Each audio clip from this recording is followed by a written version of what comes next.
ನನಗೆ ಡಯಟ್ ಆಗಲ್ಲಪ್ಪ ಆಫೀಸ್ಗೆ ಹೋದಾಗ, ಬೇಡ ಅಂದ್ರೆ ಹೊರಗಡೆ ತಿನ್ಬೇಕಾಗತ್ತೆ ಅನ್ನೋರಿಗೆ ಇವತ್ತಿನ blog. Welcome to day 14 of my 30 days fat loss challenge. ಆಫೀಸ್ಗೆ ಹೋಗ್ತೀನಿ ಅಂತ ನೀವು ಡಯಟ್ ಮತ್ತೆ ವರ್ಕೌಟ್ ಮಿಸ್ ಮಾಡಬೇಕಾ? Definitely not. ನಾನು ವಾರದಲ್ಲಿ 3 ದಿನ ಆಫೀಸ್ಗೆ ಹೋಗ್ತೀನಿ, ಟ್ಯೂಸ್ಡೇ, ವೆಡ್ನೆಸ್ಡೇ ಮತ್ತು ಥರ್ಸ್ಡೇ. ಟ್ಯೂಸ್ಡೇ ಮಾರ್ನಿಂಗ್ ಬೆಳಿಗ್ಗೆ ಬೇಗ ಎದ್ದು ವರ್ಕೌಟ್ ಮುಗಿಸ್ಕೊಂಡು ಆಫೀಸಿಗೆ ಬರ್ತೀನಿ, ಯಾಕಂದ್ರೆ ಆಫೀಸ್ ಹತ್ರ ಸ್ಟೇ ಮಾಡ್ತೀನಿ, ಮತ್ತೆ ಇಲ್ಲಿ ಜಿಮ್ ಇಲ್ಲ. ವೆಡ್ನೆಸ್ಡೇ ನನ್ನ ರೆಸ್ಟ್ ಡೇ, ಏನು ಮಾಡಲ್ಲ.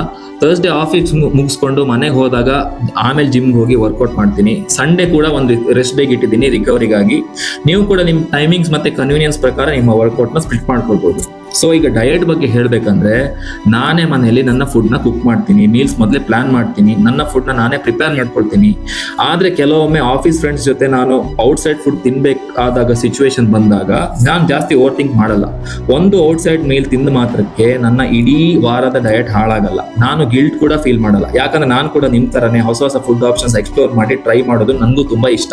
ಸೊ ಎಂಜಾಯ್ ಮಾಡಿ ಮನೆಗೆ ಬಂದ ಮೇಲೆ ನನ್ನ ನಾರ್ಮಲ್ ಡಯಟ್ ನಾನು ಕಂಟಿನ್ಯೂ ಮಾಡ್ತೀನಿ. ಯಾಕಂದ್ರೆ ನಿಮ್ಮ ಫಿಟ್ನೆಸ್ ಅನ್ನೋದು ನಿಮ್ಮ ಜೀವನದ ಒಂದು ಭಾಗ, ಆದರೆ ನಿಮ್ಮ ಇಡೀ ಜೀವನ ಅಲ್ಲ.